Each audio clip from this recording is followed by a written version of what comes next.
Hello friends, તમારું સ્વાગત છે મારા કિચનમાં। તો આજે આપણે બનાવીશું એક વાટકી પૌવામાંથી નવો નાસ્તો, જે ખૂબ જ ઇઝી રેસીપી છે અને ખૂબ જ ટેસ્ટી લાગે છે। તો સૌપ્રથમ આપણે એક વાટકી પૌવા લઈશું, તેને પાણીથી બરાબર ધોઈશું।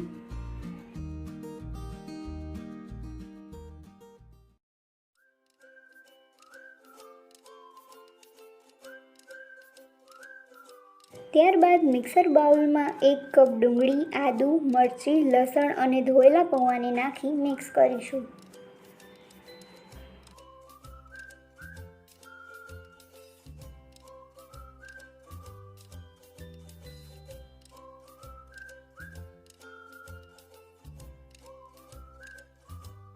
મિશ્રણને થોડું જાડું કરવા માટે તેમાં થોડું પાણી નાખવું અને મિક્સ કરવું।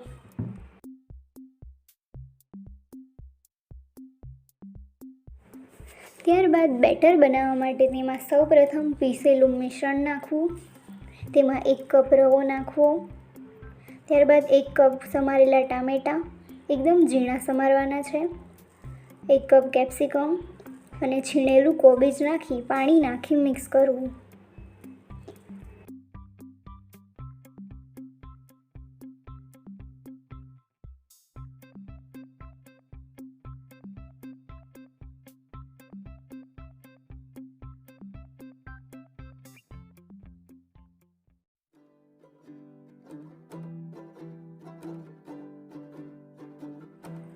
હવે તેમાં 1 ચમચી જેટલો ઈનો નાખી પાણી એડ કરી હલાવી લેવું। બેટરને વધારે જાડું પણ નહીં અને વધારે પતલું પણ નહીં, એટલું રાખવાનું છે, તો તેટલું પાણી નાખી હલાવી લેવું।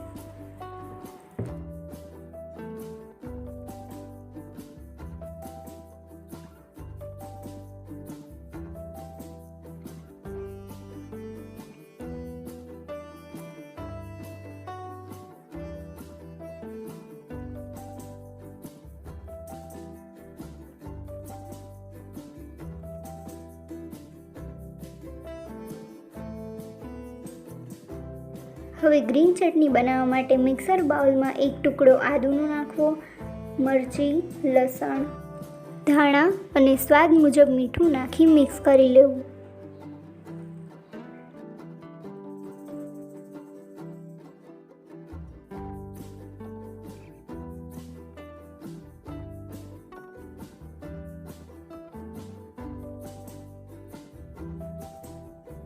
ચટણીમાં વઘાર માટે 1 ચમચી તેલ લેવું, તેમાં રાઈ તતડી જાય એટલે મેથી અને લીમડો નાખી ચટણીમાં સર્વ કરવું।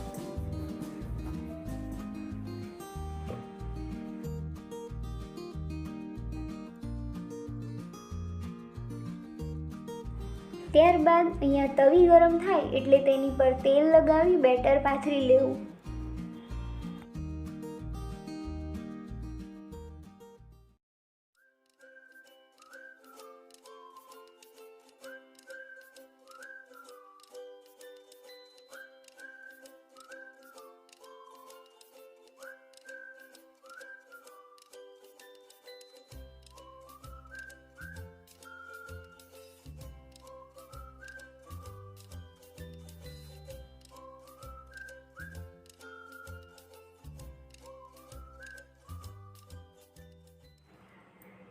હવે તેની બંને બાજુ 10 મિનિટ શેકી ચડવા દેવું।